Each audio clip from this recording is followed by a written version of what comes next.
He's a final survivor on Earth.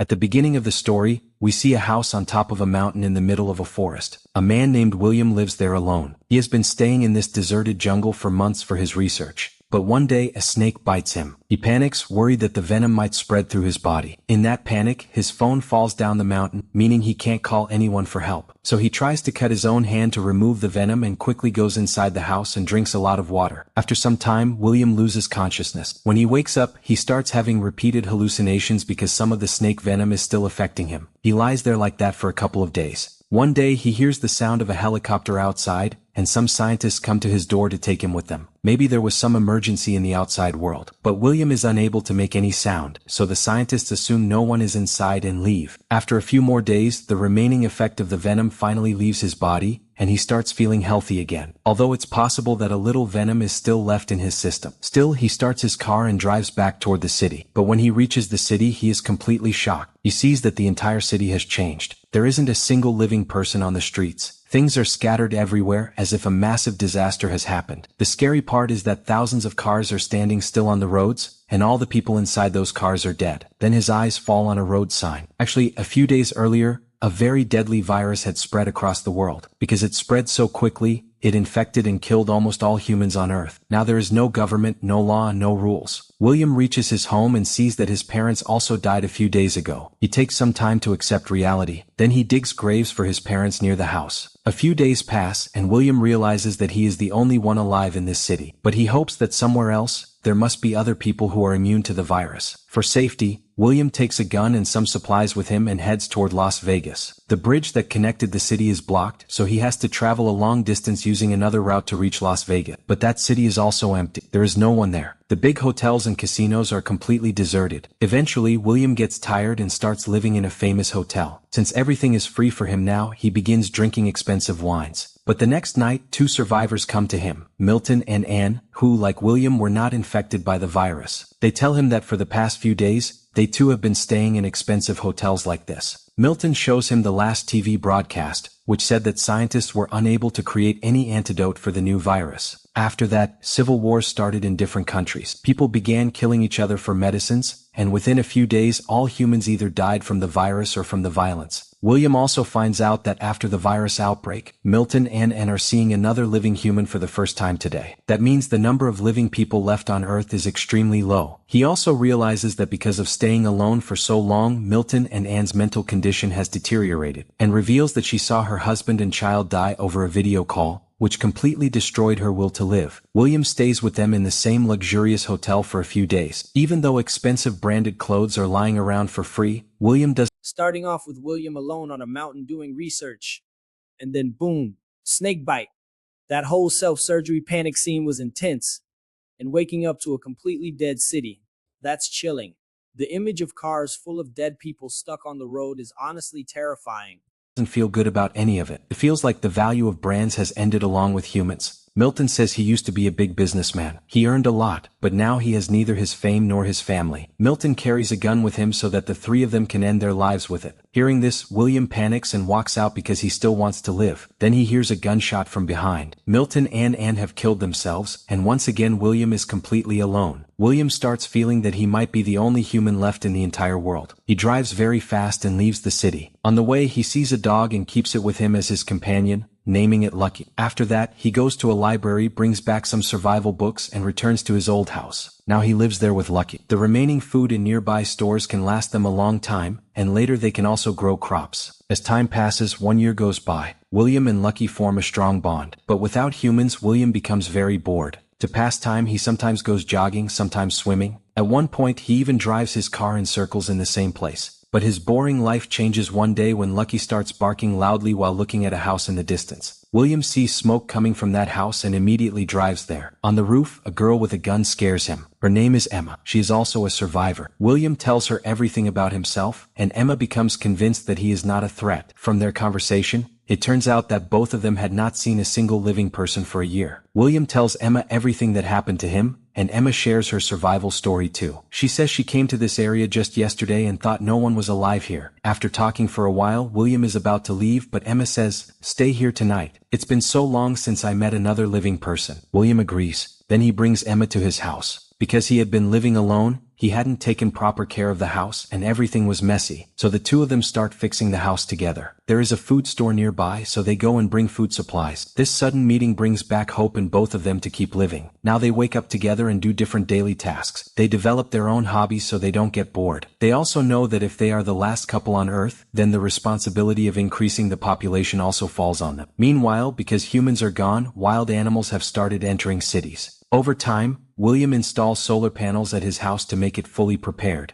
After a few days, Emma becomes pregnant. She is very happy, but William is worried. He wonders whether it's right to bring a child into this post-apocalyptic world. On top of that, how will the delivery happen? That's a big concern. So William goes to the library and starts reading books about baby delivery. With time, their house becomes safe in every way. Solar panels are installed so they can now store food in the fridge. They also start raising chickens and some cows, giving them eggs and milk. Nearby there is a large green garden. With humans gone, the air has also become clean and pure. But over time they face a big problem. The number of rats in the surrounding area keeps increasing, and now they are coming toward the house. So they start burning garbage around the house to keep rats away. When that doesn't work, they seal the entire house. One night, Emma says they will soon find a solution for the rats, and for now she is happy about the coming baby. In the next few weeks, William brings Meeting Milton and Anne gave a little hope, and then they end their lives.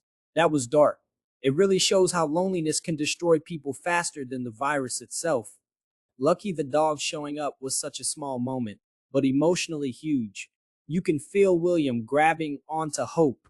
Some cats from far away, which helps reduce the rat population in their area. Finally, the day comes when Emma goes into labor. They have prepared a lot for this day. With William's help, a healthy baby girl is born. After that, they go into the city and paint their address in visible places so that if any other survivors ever come to the city, they can find their home. As time passes, 6 years go by. One day, when William is returning home by car, his car collides with a tiger on the road. As he looks closely at the tiger, he suddenly notices a little girl who gets scared on seeing him and starts running away. William catches her and tells her to come with him to his house. But the girl is very frightened, so William gives her an apple. Seeing the apple, the girl believes he won't harm her. Then she sits in William's car and goes to his house. There we find out that William now has 2 children. 2 years after the birth of their eldest daughter, here, they had a son named Alex, and Emma is now pregnant with their 3rd child. Maybe these 2 people are the ones who will repopulate the entire world. The good news is that because of the address they painted in the city, 2 survivors arrive at their home. But the little girl is still very scared, so she does not get down from the truck. No one forces her. That night, she stays inside the truck. In the morning, when Marina goes to give her food, the girl tries to attack her. Then Marina tells her story, how she and George had been traveling around searching for living people and finally found William's written address. While talking, Marina brings the girl inside the house and sends her to bathe. After that, Marina finds some strange drawings in the girl's bag. There is also a letter with the name Evie written on it. Marina shows the letter to everyone and says that it was written by Evie's mother. In the letter, it says that if anyone finds Evie, they should take care of her. When the virus spread, Evie's father physically harassed her, which deeply traumatized her, and she became afraid of everyone. One day, Evie's mother killed her father and told Evie to run away to a safe place. Now the 5 of them accept Evie into their group. Soon, Emma gives birth to her 3rd child, a boy named Sam. Now their family becomes even bigger. For the next year, they all live together happily. But one day they get a signal that someone is coming. They send all the children inside the house, and the adults take weapons and go to see who it is. They see that it's another survivor group who reached there after seeing Emma's address written in the city. This group includes Molly, Jean, Ezra, and their son Rafe. William's group brings them into their home. Molly says that in 8 years they have only seen 4 living people. They never had a permanent place and kept wandering from place to place. Emma tells them that this is now their home. There is no shortage of anything here, and together they can build a new society. Molly is a doctor, which is a blessing because if any member gets injured, they now have medical help. The next day, William explains the rules to the new members. He says that now there are very few humans left in the city and forests, so wild animals often roam nearby. That's why whenever they go into the city for supplies, they must carry weapons and always go with someone. After that, everyone goes to Emma entering the story changes everything. The shift from survival to rebuilding is powerful. Solar panels, farming, pregnancy. It's not just about staying alive anymore. It's about starting over.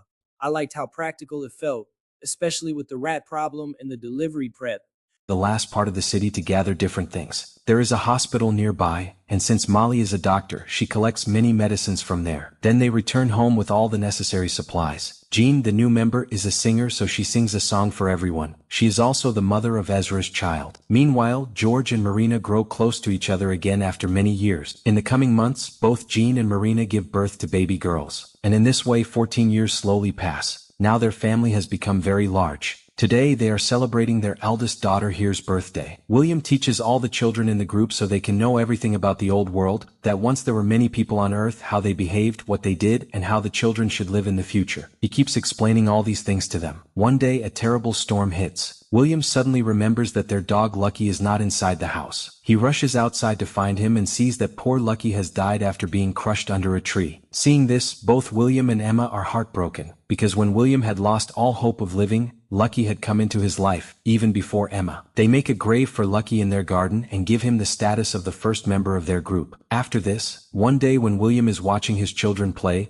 a tiger enters their garden. William immediately steps in front of the tiger to save his children. Before anyone can rescue him, the tiger badly injures him and runs away. Everyone tries to save William. He has lost a lot of blood. But luckily, because they have a doctor and medicines, William survives. Meanwhile, Emma tracks down the tiger with her gun and kills it so it can't harm anyone again. A few weeks later, William starts working again. Now 17 years have passed and all the children have grown up. William is teaching his sons Alex and Sam all the survival tricks. Meanwhile, Ezra's elder son Rafe starts liking William's daughter here. They always stay together. Now they tell their families that they have decided to go out alone into the world. Everyone knows that the responsibility of increasing the population lies on them, so no one objects. They give the two of them weapons and food and water and send them off. A few days later, they start facing a shortage of water. They go to a nearby dump and discover that all the surrounding water sources are drying up. Because humans suddenly disappeared, the weather patterns have completely changed, and it hasn't rained for many months. This means the group now faces a big problem, water scarcity. Then they see a vehicle coming toward them. That means there are still other survivors alive besides them. They quickly go home and inform everyone, saying these people could be a threat and might try to take over their home. Actually, that group's leader is Charlie, who says they came for oil. They have a drilling machine, and with it they can drill into the ground and install a hand pump for William so they can have a steady water supply. In return, Charlie wants petrol from William so they can travel to areas 500 miles away. Since William's group is facing a water shortage, they accept the offer. After all, what will they do with so much stored petrol anyway? Agreeing with William, Charlie's group starts drilling at a spot. Since the process will take several days, Charlie's group stays in their van. But over time, William notices that Charlie is not a good person. From his conversations, it's clear that at one time he killed many survivors for resources. After learning that the community slowly growing was really satisfying to watch.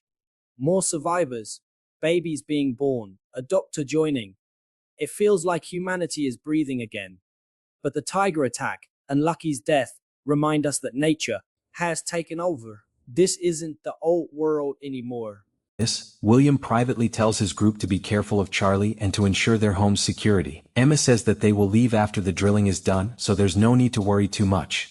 Drilling continues for the next 2 days, and finally after 4 days, they succeed in getting water from underground. Everyone is very happy. William says that now their deal is complete, and Charlie can take all his petrol and leave. That night, they all celebrate together. However, William is tense because he feels Charlie is dangerous and won't leave so easily. At night, everyone goes to sleep. Suddenly, William hears someone scream from outside. He goes out and sees Charlie coming out of a room, while his friend Silas is standing guard outside to signal if anyone comes. William quickly goes into the room and sees Evie crying. Charlie had forced himself on her. William immediately tells his group. The other members say Charlie's group has many weapons, and they overheard him saying he has no intention of leaving now. William says that in that case they will have to kill him. He says he cannot watch his group members being harassed like this. Today he did it to Evie, tomorrow he'll do it to someone else. The others agree but also discuss that very few humans are left in the world, so killing someone isn't right. But William explains that if they don't stop Charlie, their family won't be safe. Finally, everyone agrees that if Charlie is killed, the rest of his group might not retaliate. According to the plan, at night they surround Charlie from all sides. Charlie's group doesn't even realize, and William directly kills Charlie. However, William feels terrible because it's the first time he has taken a life, but he did it for the safety of his group. The next morning, William's group tells Charlie's group not to think about revenge. If they want, they can stay there, but they must work together with everyone. If they want to leave, they can leave now forever. Most of Charlie's group decides to stay, but Charlie's best friend Silas is very angry. He hates William because, in his eyes, they attacked and killed his friend suddenly. He is feared to be a threat if he attacks again. Charlie's former companions say they already knew he was a bad person. He misused his power as a leader and also did such things to women in his own group, so they are glad he is dead. Silas is the only one sad about Charlie's death, so William expels him from the group. After some time, Silas tries to return because his whole group stayed there, and he can't survive alone outside. But William refuses to let him in because Silas supported Charlie's wrong actions. As punishment, he is permanently banished. Time moves forward, and now 20 years have passed. Without humans, the entire Earth has completely changed. The children of William's group start working together to build a plane. William's son says that soon they will perfect the plane so they can easily travel down from the mountain. But after some time, group members start falling sick one by one. Soon they realize that more than half the people have been infected again with the virus, showing the same symptoms as 20 years ago. Dr. Molly explains that although they had become immune to the earlier virus, over time the virus evolved. However, this new virus variant is not as powerful, and they will soon find some treatment. Those who are still healthy begin taking care of the sick. Sam, William's son, is in the worst condition, which worries everyone. Meanwhile, one day their daughter here returns home alone. She had gone out with Rafe. Here shares the events of her journey. She says they traveled far and wide in a vehicle, searching for living people. They visited new places every day but found no one alive in any house or city. One day, while camping on a mountain,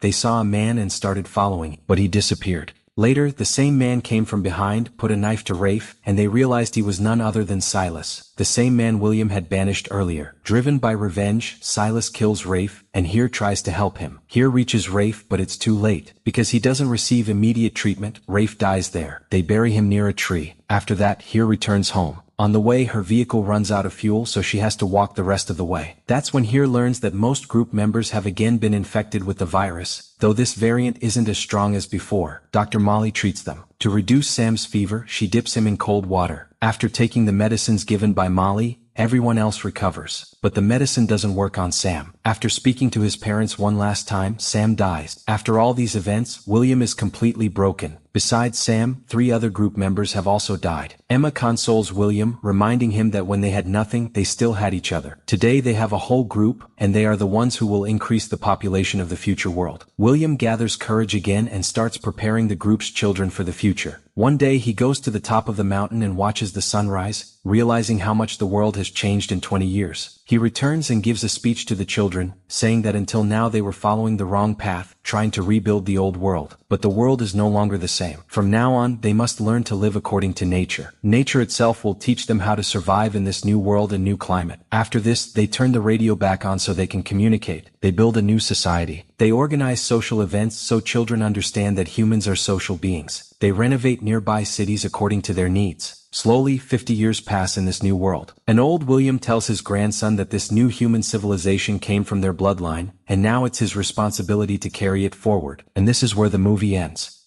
This movie really captures the emotional side of survival, not just the action. It's not about zombies or constant fighting. It's about loneliness, hope, rebuilding, and the cost of leadership. William's journey from a scared researcher to the founder of a new civilization feels earned. What stood out most is how the story balances hope and loss. Every time the group grows stronger, something painful happens. Lucky dies, Charlie brings violence, the virus mutates again, Sam dies. It shows that rebuilding the world isn't heroic and clean. It's messy, heartbreaking, and full of sacrifice. I also like the message at the end. William realizes they shouldn't try to recreate the old world exactly as it was. The climate has changed. Nature has changed. Humanity has to adapt instead of dominate. That shift in mindset feels realistic and mature. By the time we see old William talking to his grandson, it feels satisfying. Not because everything is perfect, but because humanity survived. The movie ends on a hopeful note, showing that even after extinction level collapse, people can rebuild, evolve, and learn from their past mistakes.